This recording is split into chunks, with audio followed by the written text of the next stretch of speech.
मांगों को लेकर जीडीएस ग्रामीण डाक सेवकों ने शुरू की लामबंद हड़ताल। नारों के साथ शासन के प्रति दिखाया आक्रोश। जीडीएस ग्रामीण डाक सेवकों द्वारा अपनी विभिन्न सूत्रीय मांगों को लेकर समूचे भारतवर्ष में लामबंद हड़ताल की जा रही है, जिसके चलते रामपायली में भी 23 ग्रामीण डाकघर हैं।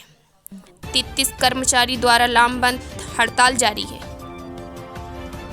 सरकार द्वारा जो आप लोगों के साथ में समस्या खड़ी की जा रही है, इसको देखते हुए आपकी ड्यूटी में क्या समस्या उत्पन्न हो रही है, बताइए। सबसे पहले प्रॉब्लम, हम लोग 4 घंटे की ड्यूटी को हमको यानी कि सैलरी मिलती है, पर हम लोग 4 घंटे ड्यूटी नहीं करते। हमारी कम से कम 6 से 7 घंटे ड्यूटी चलती है, और जो हमको हर महीने टारगेट आते हैं वो हम लोग के लिए अपने जेब से पैसे देना पड़ता है हमको। और जो हमारे जो नेशनल फेस्टिवल होते हैं, जैसे कि गणतंत्र दिवस, स्वतंत्रता दिवस, इसमें जो झंडे बांटे जाते हैं, कम से कम हर बीओ में 50-50 झंडे का झंडा बना दिया है। इसमें क्या होता है, गांव के लोग खरीदना चाहते नहीं है और हम फेंक सकते नहीं, इसीलिए हम अपने जीडीएस गुलाम नहीं रहेंगे, इंकलाब जिंदाबाद, पोस्ट ऑफिस का ताला नहीं खुलेगा, आपकी थैली नहीं कटेगी, चिट्ठी पत्री नहीं बटेगी, जीडीएस को सताना बंद करो, अफसरों की तानाशाही नहीं चलेगी, अफसरों की तानाशाही। परिचय। मेरा नाम सोमेश कुमार हाड़िया है, मैं भेंडारा बीओ से हूँ।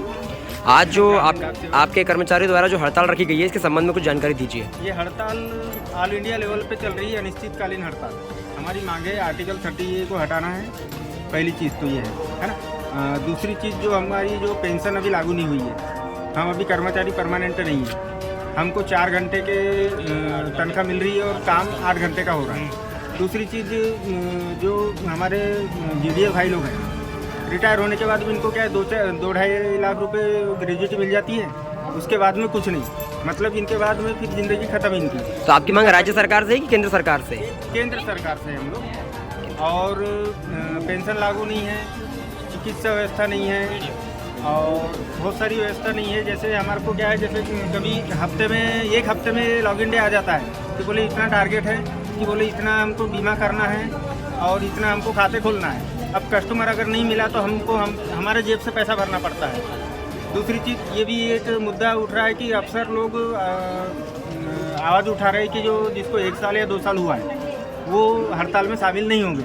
ऐसा कोई लिखित लेटर आया नहीं है, कोई कुछ हुआ नहीं है, और उनको भी हड़ताल में रहना है, चाहे वो 1 दिन से ज्वाइनिंग हुआ है।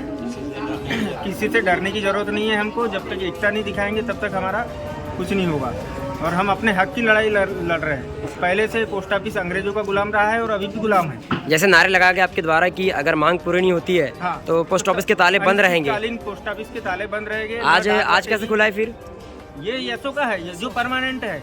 हम बाकी जो है ग्रामीण जो डाक सेवक होते हैं वो अर्धशासकीय कहलाते हैं, तो उनकी तनख्वाह, हमारी तनख्वाह बहुत कम है। तो अपनी मांगों को लेकर आपके द्वारा किसी बड़े अधिकारी को ज्ञापन सौंपा गया? सभी को ज्ञापन सौंप चुका है, और ये ऑल ओवर इंडिया चल रहा है ये वाला।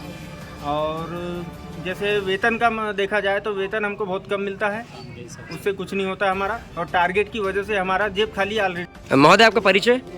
जो हरिलाल राठौर, ग्रामीण डाक सेवक बकेरा।